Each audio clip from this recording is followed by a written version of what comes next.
Hi, I'm Helen. Everyone told me pregnancy would be beautiful, magical even, a time when family comes together. I'd been so excited to share the journey with my mother, especially after we spent weeks designing the perfect nursery.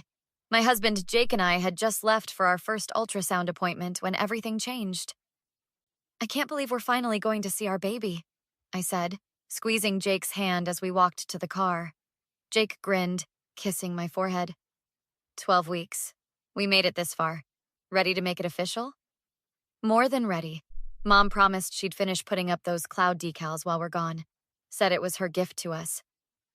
Your mom's been surprisingly helpful lately, Jake said, his voice carrying a hint of the tension that had existed between them for years. Maybe this baby is exactly what everyone needed. I know you two have had your differences, but she's trying, Jake. She really is. The appointment was everything I dreamed of. Seeing that tiny heartbeat, hearing the whoosh whoosh sound that confirmed a new life was growing inside me. We'd been given 3 perfect ultrasound photos. One for us, one for Jake's parents, and one for my mom. When we pulled into our driveway, my phone buzzed. It was my best friend, Lily. Hey Lil, can I call you back? We just got home from the ultrasound and… Helen, are you home yet? Her voice was tight, unusual for always cheerful Lily. Just pulling in now. What's wrong? I stopped by to drop off that pregnancy book I told you about, and your mom let me in. But Helen… Something's not right. She's acting strange, and I heard crashes from upstairs. I think you need to get in there. My stomach dropped. We're heading in now. Jake must have seen my expression change. What is it? I don't know. Something about my mom? We hurried inside, calling out, Mom, we're back. The house was eerily quiet. I headed upstairs with Jake following close behind.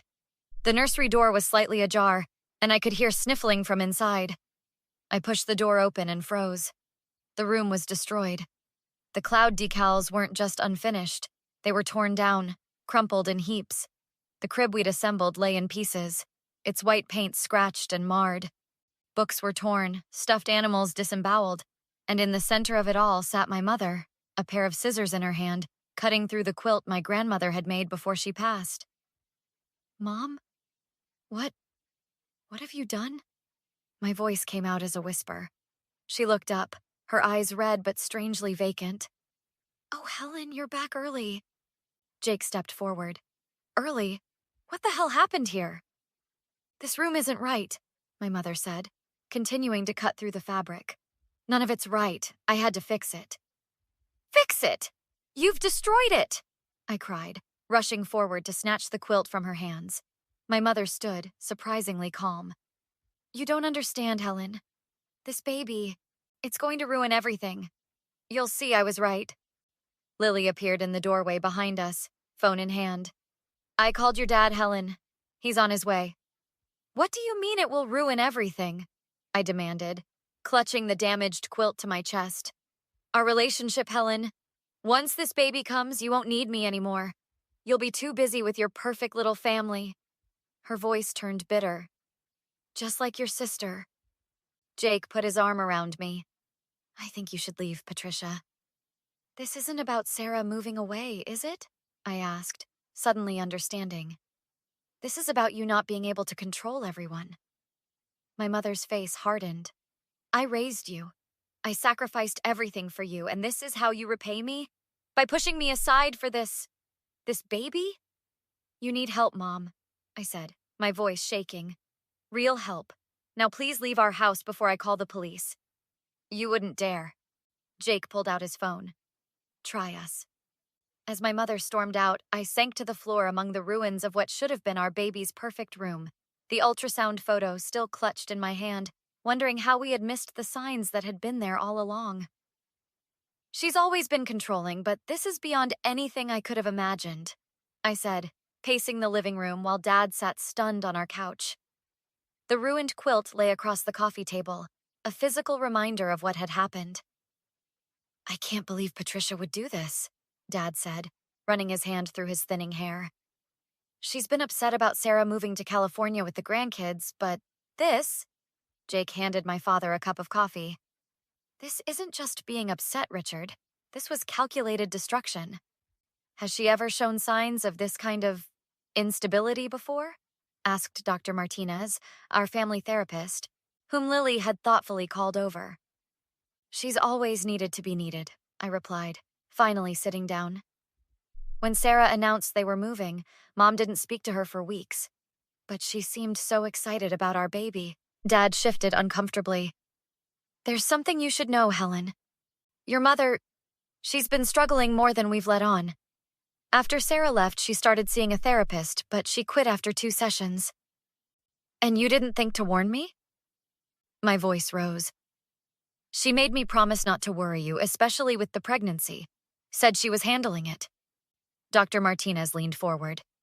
Helen, people who need control often see new family members as threats to their position. Your mother may have initially been excited about being a grandmother again, but the reality that this baby represents a shift in your attention away from her became too threatening. The doorbell rang, and Jake went to answer it. He returned with my sister Sarah on a video call, her face concerned even through the screen.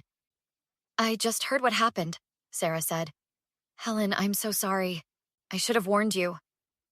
Warned me about what? I asked. Sarah glanced nervously at Dad. Before we moved, Mom came over one night when Mike was working late.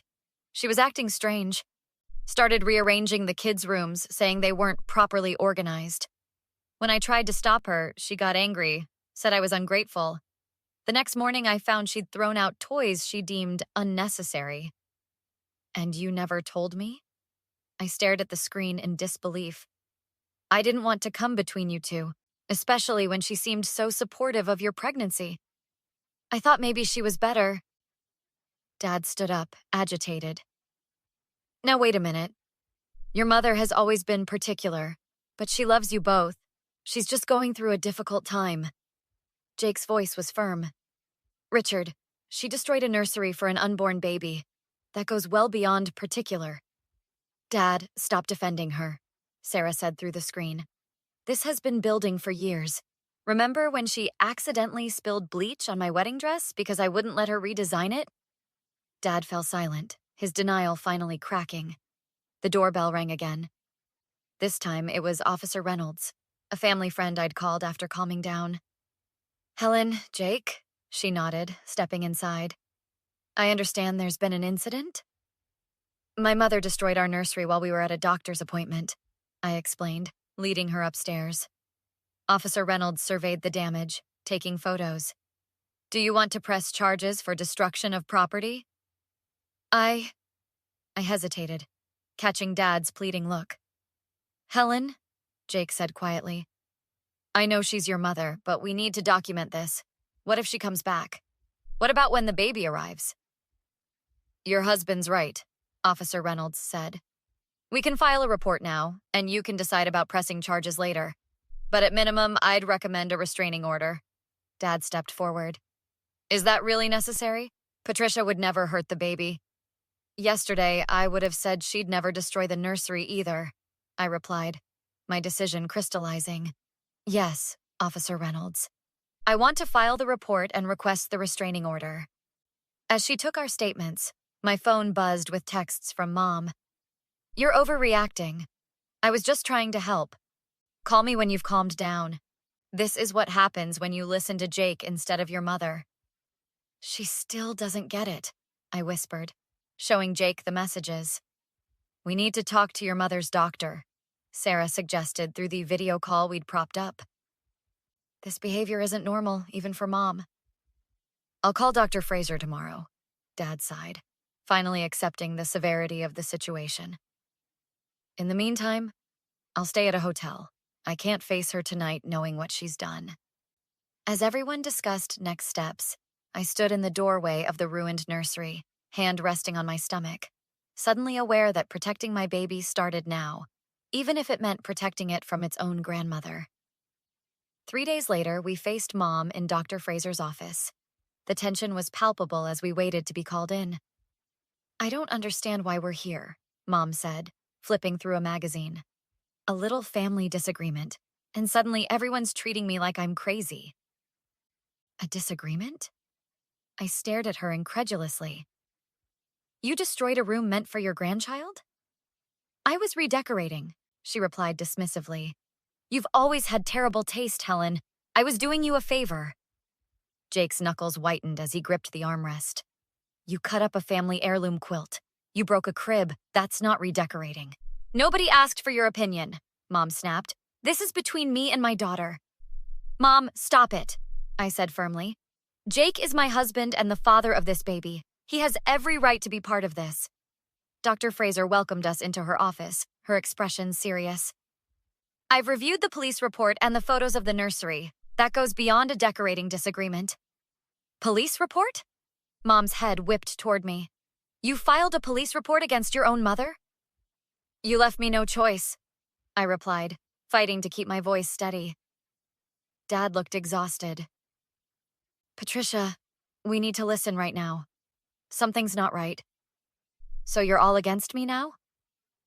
Mom stood, her voice rising. After everything I've sacrificed for this family? I blocked the door when she tried to leave. For once in your life, you're going to listen to someone else. Something in my tone must have reached her because Mom slowly sat back down.